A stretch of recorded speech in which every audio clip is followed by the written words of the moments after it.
right? Okay. Go ahead, please. Go ahead. Go ahead, please. Mr. President, you are meeting Prime Minister Modi of India this Yes. afternoon. What kind of trade and tariff relations would you like to have with India, and what's the vision for India? US Yeah, India traditionally is the highest, just about the highest tariffed country. They charge more tariffs than any other country. And, I mean, we'll be talking about that. But, again, whatever they charge us, we're charging them. So it works out very well. It's a beautiful, simple system. And we don't have to worry about, gee, we're charging too much or too little. But traditionally, India is right at the top of the pack, pretty much. There are a couple of smaller countries that are actually more. But India is a they charge tremendous tariffs. I remember when Harley-Davidson couldn't sell their motorbikes into India because of the fact that India, the tax was so high, the tariff was so high. And Harley was forced to build, I guess they built, I don't know, that was a while ago, but I think they built a factory in India in order to avoid paying the tariffs. And that's what people can do with us. They can build a factory here, a plant or whatever it may be here, and that includes the medical, that includes cars, that includes chips and semiconductors, that includes everything. If you build here, you have no tariffs whatsoever. And I think that's what's going to happen. I think our country is going to be flooded with jobs.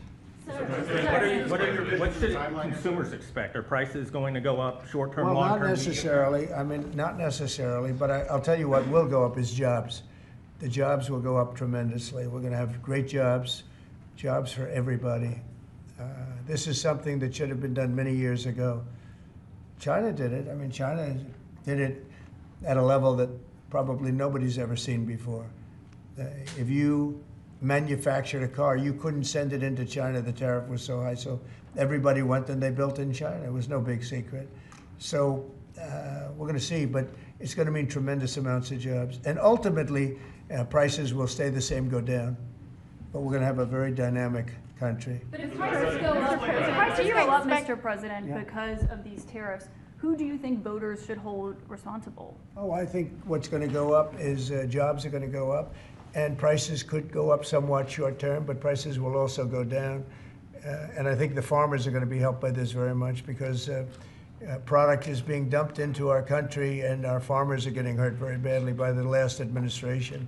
The last administration hated our farmers, like at a level that I've never seen before. I think our farmers are going to be helped. Jobs are going to be helped, but our farmers are going to be helped. Our manufacturers are going to be helped.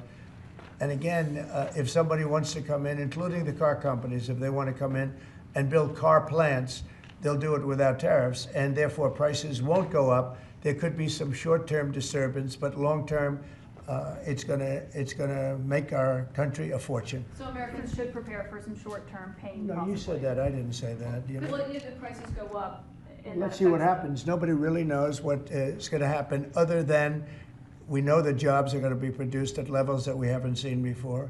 We know that we think interest rates are going to ultimately be coming down because of things that happen, and they go hand in hand with the tariffs.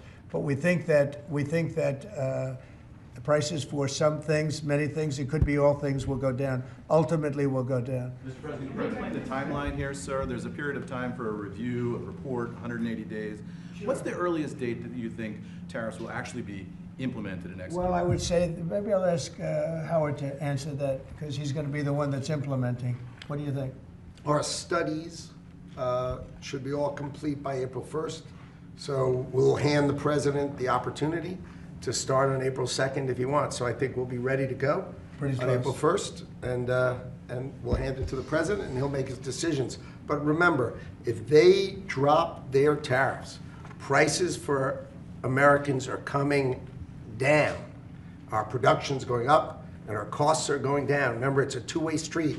That's why it's called reciprocal. Have you spoken to any American CEOs directly about this? Are they calling you and asking for I've spoken to many, and many love it. And they say this is going to be the thing that makes our country really prosperous again.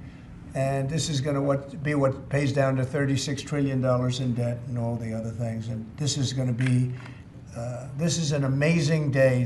I think this is going to be a very big day and in a very positive way for our country. Yes, please. Mr. President, you've talked about the VAT and the EU before and your concerns with how the EU treats you. Do you have a number in mind on the European Union? Do you have an idea of where that number is going to land? Well, what they are now is they have a 20% VAT tax, which we're considering to be similar or the same as the tariff.